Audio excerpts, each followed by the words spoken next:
वाराणसी उत्तर प्रदेश का वो शहर है जो धार्मिक और सांस्कृतिक विरासत के लिए दुनिया भर में मशहूर है।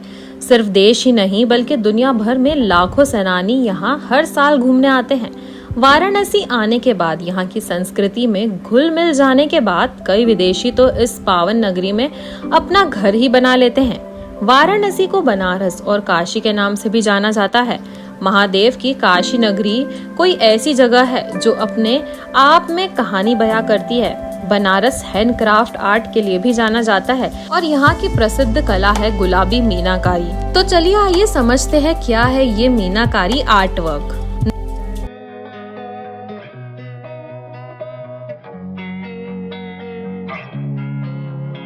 नमस्कार और स्वागत है आपका हमारे चैनल ज्वेल सागा में। मीनाकारी, जिसे इनेमलिंग भी कहा जाता है, ये एक ऐसा तरीका है जिसमें मेटल की परत पर फ्यूजिंग मिनरल को मिलाकर उसे सजाया जाता है। मीनाकारी को भारत में मुगलों द्वारा पेश किया गया था। इस पूरी प्रक्रिया को अक्सर कुंदन पर लागू किया जाता है। एक तरफ पत्थर और माउंट के बीच सोने की पन्नी की एक परत के साथ जेमस्टोन ज्वेलरी की वस्तुएं और दूसरी तरफ मीना कारीगरी का इस्तेमाल करके उत्तम रूप से बनाया जाता है। मीना की चमक मीनाकारी का पिछला भाग पहनने वाले के शरीर और कपड़ों के संपर्क के कारण समय के साथ बढ़ता जाता है। हीरो और अन्य पत्थरों की चमक तो मीना के रंगीन मीना द्वारा अच्छी तरीके से बनाया जाता है। उत्तर प्रदेश में वाराणसी भारत के सबसे पुराने शहरों में से एक है और इसकी संस्कृति और इतिहास काफी समृद्ध है। ये प्राचीन काशी क्षेत्र की राजधानी थी। वाराणसी के वर्तमान मीनाकारी का दावा था कि लगभग 100 वर्ष पहले तक मीनाकारी की कला की स्थिति काफी नामचीन थी। हाथ से बने जेवरों का एक रूप है मीनाकारी, जो अपने आप में बेमिसाल है। शाही क्लासिक से लेकर ठेठ आज के समय तक मीनाकारी आभूषणों ने सदियों से रानियों, मशहूर हस्तियों और दुल्हनों को एक जैसा सजाया संवारा है। कभी तड़क भड़क तो कभी सौम्य से माना जाता है। मीनाकारी के रंगों ने हमेशा से ही महिलाओं के अस्तित्व को पहचान और सुंदरता दी है। हर मीनाकारी जेवर भारतीय कारीगर की कलाकारी का एक अनूठा नमूना होता है। वनस्पतियों और जीवों से इंस्पायर होकर इसकी कॉम्प्लेक्स आर्ट वर्क की इस शैली को खास बनाती है। मीनाकारी का कला रूप सोने से एक तय फ्रेम वर्क के कॉन्ट्रास्टिंग कलर्स का खेल होता है। यह रंग कांच जैसा होता है जो अलग अलग होता है। मीनाकारी का नाम मीनू से बना है, जिसका फारसी में अर्थ है देवलोक या स्वर्ग, और मीना का अर्थ हुआ स्वर्ग और नीला रंग। चलिए अब आपको बताते हैं कितनी प्रकार की होती है मीनाकारी ज्वेलरीज। मीनाकारी ज्वेलरी के अलग अलग तरह होते हैं। साथ के साथ समय के साथ यह उभरते जाते हैं और यह सोने के साथ रंगों का मिलान है जो एक दूसरे को जोड़ता भी है और अलग भी करता है।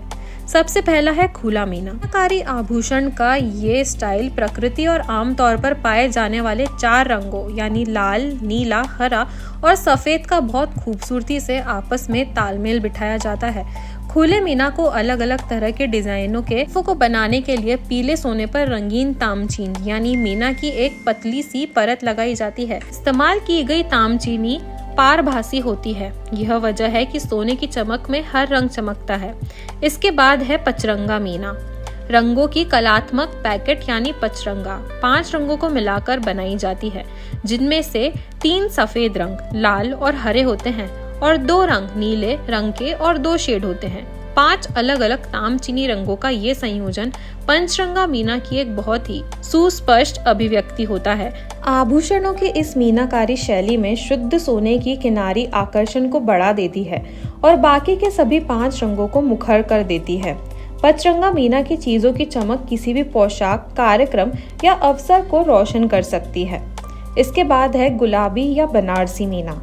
गुलाबी मीना वाराणसी से आई मीनाकारी आभूषण की मार्ग की शैली है और यह आपके आभूषणों की जरूरतों को पूरा करने का काम करती है। जहां गुलाबी मीना में गुलाबी रंग तामचीनी डिजाइन का मुख्य रंग होता है, वहीं इसके चारों ओर पैटर्न को पूरा करने के लिए अन्य रंगों को इस्तेमाल किया जाता है। मीनाकारी आभूषणों की इस विशिष्ट शैली के कारीगर अपने शिल्प पर बहुत गर्व करते हैं और इस शैली को भौगोलिक सूचकांक यानी GI टैग भी दिया जाता है। मीनाकारी आभूषण की प्रत्येक शैली अनूठी और मनमोहक है और प्रत्येक आभूषण इस बात का प्रमाण है कि सोने के आभूषणों की जैसी कारीगरी या दस्तकारी भारत में है वैसी दुनिया में और कहीं नहीं है। तो अगर आपको भी मीनाकारी ज्वेलरी से रिलेटेड ये इन्फॉर्मेशन अच्छी लगी हो तो इस वीडियो को लाइक और शेयर करें। साथ ही हमारे चैनल ज्वेल सागा को सब्सक्राइब करें। आपसे मिलते हैं एक अगली इन्फॉर्मेशन के साथ। तब तक के लिए धन्यवाद।